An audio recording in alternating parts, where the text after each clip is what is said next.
Richmond, north of Richmond, Lord knows they all just want to have total control.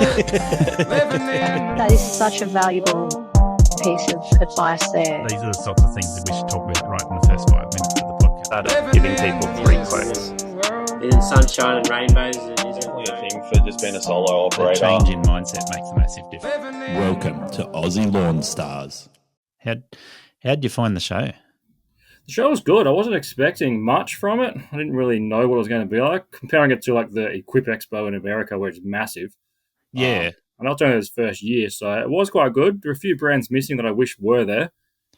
Yeah. Most of the brands I used weren't there, which is a bit unfortunate, but it was good to see all the ones that I had wanted to look at, but you can't really find in the shops unless you go searching like a specific drive for them. So it is a shame that the brands that you predominantly use weren't there, and I think a lot of people will find that. yeah, So it'd be interesting to get feedback like that over the next few months and for planning for the next show next year, because I think it's one of those things where, you know, the dummy run was last year. This was the first official event, and then, you know, the 3 cities. So yeah. I'm not sure the reason why they didn't go. Why didn't the other brands go? Yeah, I've heard a couple of things from, like, Husqvarna didn't go because they had their own dealer event organised. But yeah, there's a bunch of different things that come into it, I think. Yeah, so we'll see what happens. I'm sure it's going to get bigger from here on out. So Yeah, without a doubt, I would expect over the next 5 years it will grow in popularity. It'll grow in terms of lawn contractors coming along, probably a lot of people from the sort of related industries or peripheral to lawn contractors, like family, and as news spreads. yeah, Same even the as our- residential guys will go. Yeah, that sort of thing. But I would expect a lot of those other brands will come on board as well because they'll want a slice of the pie. Yeah, for sure. It's going to be big. I can tell already. Yeah, that's it. Well, I've been all over the place for the last 2 months. I started July with a trip to Cape York, and I was doing a bit of running around before I went to Cape York. But I was most of July in Queensland. That's very nice and warm. And then I came back from Queensland straight into an event with Luke Smith, and then shot back up to the Gold Coast to a bush ranger event, which was awesome to see a lot of new product released there. Yeah. And then from the bush ranger event back down to Sydney for the LLEE. That's a lot. How long did you say that was going for? Past month? I left home on the 1st of July for Cape York. Yeah. And we're almost at the end of August now. That's a lot. It's a lot in a month and a half. It's a big 6 weeks for you, isn't it? It is. And I'd done a couple of things before going to the Cape, just running around doing a couple of little bits here and there as well. So been all over the place. So that's the thing about this industry is that winter's when you can just go and do stuff. It is good to do it in winter, but yeah, I've reached the point now where I'm going down to Albury in a couple of days, and I'm like, once this trip's done with, I'm dead. I'm over it. It's a lot of traveling. But I'm already planning the next couple of trips. Oh, nice. You have to come down to Shellharbour and see us down here. That's actually on the cards. Yeah, nice. Yeah, I am hoping to make a trip down that way. I've told Kyle. I said, Kyle, find a bed for me or I'm sleeping in your bed. I'm surely finding something. I don't think he really wants to share a bed with me. No, maybe not. I don't know. We'll see how you go. He said at any one night there could be 4 other people in that bed. So it's scary, that one. Guaranteed to keep warm. Yeah, for sure. Yeah, but it's been, apart from being really busy, it's been great to see a lot of product and meet up with a lot of people in those couple of months. Yeah. So, the trip to Cape York was a family trip, but it was also a work trip because I made sure I met up with quite a few lawn contractors on that trip. Yeah, to get a few interviews going as well. I caught up with contractors, did an interview in Atherton. Yeah. The other spots, it was more just touching base with people and saying g'day to people that I already knew. Yeah, so, nice. Yeah. I met a few people at the expo. I didn't really know many people. Yeah. That's the thing about this industry is you kind of just buy yourself a lot. That's it. Unless you have employees. Like, I'm lucky to have an employee, but You're just days by yourself, and I understand how people just go crazy doing this job. 10 hours a day on your own, pushing a lawnmower around gets a bit boring. So yeah, I was at the expo walking around. Like, to be honest, I found it. I went through the whole thing in like 20 minutes because I don't use ride-ons. So there's no point in me looking at those. And then go on, they're fun. they're awesome to look at, but I've got no use for them in my business. Yeah. But then Corey Barnes flagged me down because I was wearing my uniform, and said he wanted to add me to the Shell Harbour, to the South Coast Lawnings group, which I had no idea existed. So he added me, and they introduced me to some of the other locals that are down in here in Shell Harbour, and yeah, it was a great day, and ended up staying there for hours, just chatting. A lot of people have been asking about which brand of battery tool to buy, and I don't like to recommend one brand of battery for everyone or every situation. Dealer support and access to parts and service all play a big role in that decision. Some brands have better tools for specific needs or each product category. I've been using a variety of brands, and I endeavour to provide unbiased interviews on Aussie Lawn Stars with as many of those product brands as possible. I reached out to Ego Power Plus through the podcast because of how Barry supports the industry and Ego owners. Barry has impressed me with his loyalty to customers in providing support and listening to the needs of the industry, which has resulted in a full lineup of new commercial tools landing in Australia over the last 12 months that has positioned Ego as a leader in the commercial tool space for outdoor power equipment. Visit egopowerplus.com.au to see if they have the tools you need today. I caught up with Corey up in up the Gold Coast. Yeah, he was at the Bush Ranger event, wasn't he? Yeah. So I caught up with him up there and then caught up with him at LLEE. So we'll probably catch up more. He only lives he's actually in my service area. He only lives like 1.5 kilometres away. Well, so we'll definitely catch up at some point. Yeah, it sounds like there was another one, Trent, that we caught up with at LLEE that's not far from you. Yeah. There's quite a fair few of us that were like, we live essentially around the giant lake down here, Lake Illawarra. Yeah. And there's kind of one of us on each corner of the lake surrounding it. So it comes in quite handy for just sharing leads around as well. Yeah, that is very handy, isn't it? Yeah, so because I don't want to travel too far, so I'm happy to hand them off, the extra ones that I don't need. Yeah. That's a good way to do it. So yeah. So you joined up to the local Facebook group for it, then? Yeah, it's just a group chat. So everyone's just in there talking random stuff in a long feed. So I'm a bit out of the loop of what they're talking about sometimes. I just have to spend a bit more time in there, but it should be a good group to have some banter with. Yeah. So was there anything at the show that you really liked? Well, apart from having no Husqvarna there, which is what I use, and no Toro, there wasn't really much. I was excited about the Crest gear. I did like the look of that. Mostly around the battery charge time was going to be pretty exciting for me. I think it was like, if you got their super fancy charger, it was like 8-minute charger, 8-minute charge time for a battery, but it's like $30,000 for the charger, which is crazy. That's right, yeah. But just their standard battery will charge in like 16 minutes, which is pretty quick. Yeah, so if you run their standard battery charger and you're out on the job, you probably plug it into somebody's property while you're there, and by the time you finish, the battery's charged. Yeah, but it'd be so handy. You could definitely save on having to carry around so many batteries. I think there's a lot of advantages to that. One of the things that I've been talking to people about recently is the idea that if you have more batteries, then you actually don't need to buy new batteries as soon and I mean, obviously it's a false economy in one sense, but it's also a really good economy in the other sense. If you have a lot of batteries, you can just put them all on charge when you're home. If you only have a couple of batteries, then you've got to be putting, instead of 1 or 2 cycles on them in a day, you're going to be putting 5, 6, maybe even 10 cycles on a battery in a day.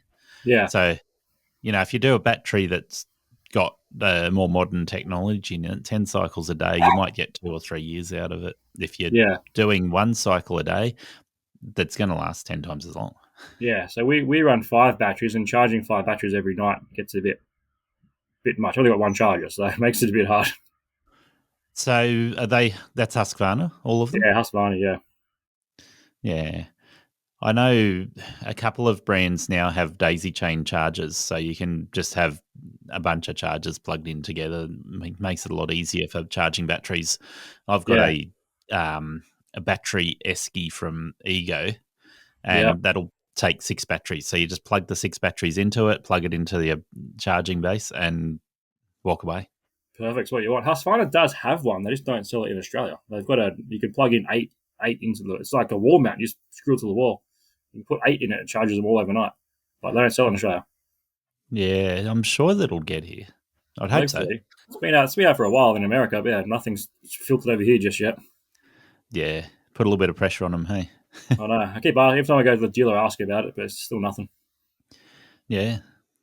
So, yeah, some of the products that stood out for me, I always like SME because they have those unique products. So they're called specialised mowing equipment for a reason because they have the specialty mowing products. So it was pretty cool to see the Altos tracked zero turn. Yeah, that was a beefy thing. Yeah, I reckon that would be good fun.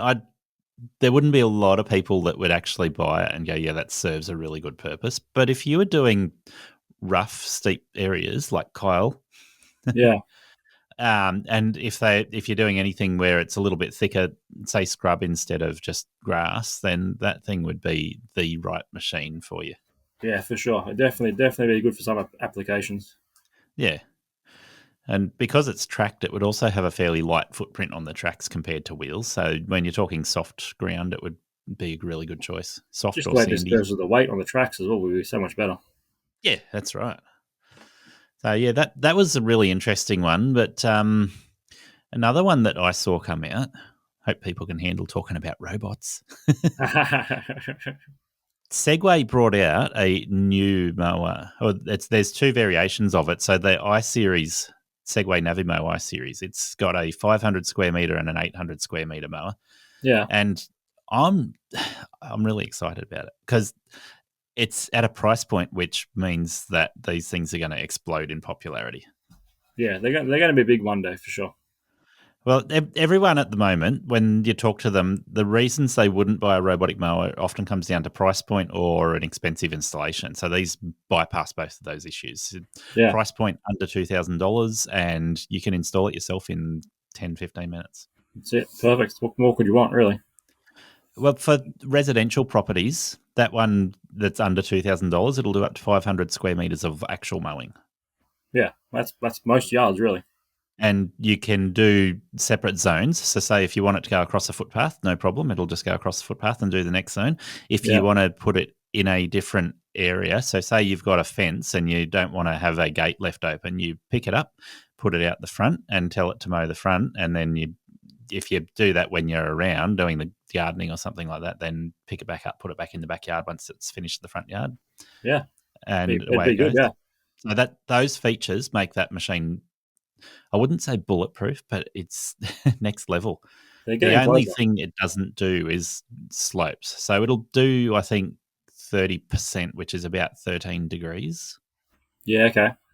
Yeah, so there are a couple of options around now for slopes, but yeah, that one there is hitting that price point and ease of install that just makes it really interesting.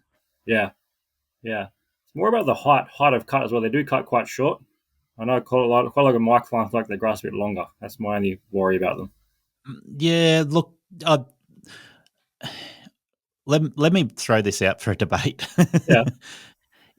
If you're mowing fortnightly, then what's your ideal cut height? You're looking at least 30 mil, if not 50. I would say 50 mil. And I would say if you're using a ride-on, 2.5 inches is pretty much the height that I would cut most yards fortnightly. Yeah. Right. And I think that's a great height to cut, 2.5 inches, which is more like 60, 65 mil. Yeah. Yeah. Yeah. I think that for Australian conditions, the average lawn height, 65 mil is pretty good. Yeah. So if you are doing weekly, then you've got a couple of variables there that can change. So one of those things is if you're doing fortnightly, the amount of leaf that you take off, that 2.5 inch height seems to be magical in terms of making sure that you're allowing for a fair bit of growth in 2 weeks, but you're not making it look like it's been scalped. Yeah. Once you go down to, say, 1.5 inches, which is sort of your 30, 35 mil height, then if you're doing fortnightly cuts, it looks like it's been scalped. Whereas weekly cuts, great. It's fine, yeah. Yeah. So these robots, they're doing daily cut. And what the recommendation is 3 to 4 cuts a week, but you can make it cut the whole area once a day. So 7 days a week cutting, or even at every other day, if it's doing, say, 4 cuts a week, then because it's cutting so frequently, the cut height becomes less relevant in terms of damaging the grass. It's not actually doing damage when it cuts. Yeah. You're only taking a few millimeters off the actual blade of grass each time. So you can really change your cut height based on one of 2 variables, which would be personal preference, which goes back to your question.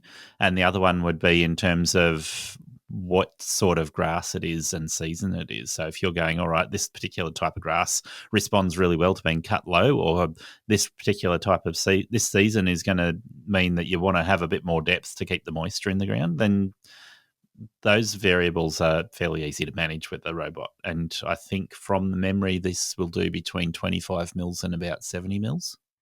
Yeah, that'd be perfect. So the reason they like cutting low, two factors come into it. One is personal preference, because if you're cutting daily, you can cut low and you can still meet most of those requirements of keeping a nice thick lawn so that the moisture stays in the ground and it looks good because you're not scalping. Yeah. So, yeah, I personally cut mine at about 20 mil with the robot. Oh yeah, that'd be perfect. If you can get one, I'm all for it. Especially as a lawn mowing contractor, I hate cutting my own grass now. Well, I had a couple of stray dogs wander into my yard the other day, and when I say stray dogs in my yard, they didn't actually wander into my yard. They were wandering into my parents' property, which is adjacent to mine. And I said, chuck them in my yard. It's fenced. We'll lock them up with my dog. He'll have a bit of a play date and we'll find out who owns them. Yeah. So I posted a picture of these stray dogs in my backyard. And the first comment was, your lawn looks absolutely awesome for this time of year. And I was like, that's because it's got a robot cutting it. That's funny. Yeah, it's pretty good, eh? So, yeah.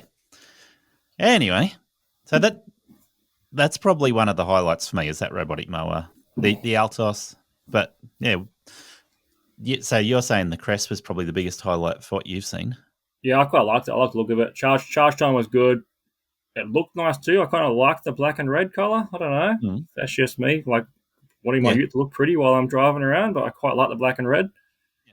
But yeah, just charging your batteries it can kill you sometimes, especially if I'm looking to get a shop at some point and like not be there all night to charge batteries.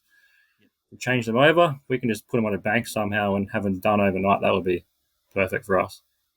Well, I think looking at what you're saying there, I hope the brands are listening to this because they've asked me several times what I think is really important for getting contractors over the line or home users over the line to run battery gear instead of petrol gear.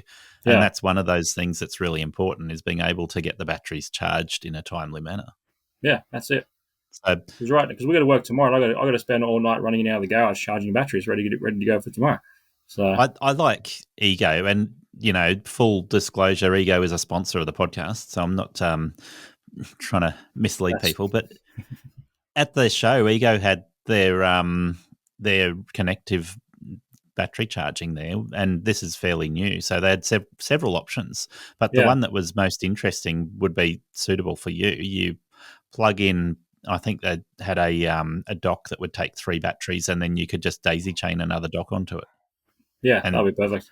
And I'm not sure how many you could daisy chain, but yeah, that's the perfect scenario. And then the other thing that was really interesting for them was the DC-DC charging brick, which essentially carries enough charge in it to probably do, I think they said 4 kilowatts, or it might have been more than 4 kilowatts of battery in it. But you could just plug your batteries straight into this charging brick and do DC-DC charging, which is pretty quick. Yeah, that'd be good. You could do both of those options. You daisy chain when you're at home, and then you have the charging brick in the trailer or the car when you're out on the road. Yeah, that's all you need.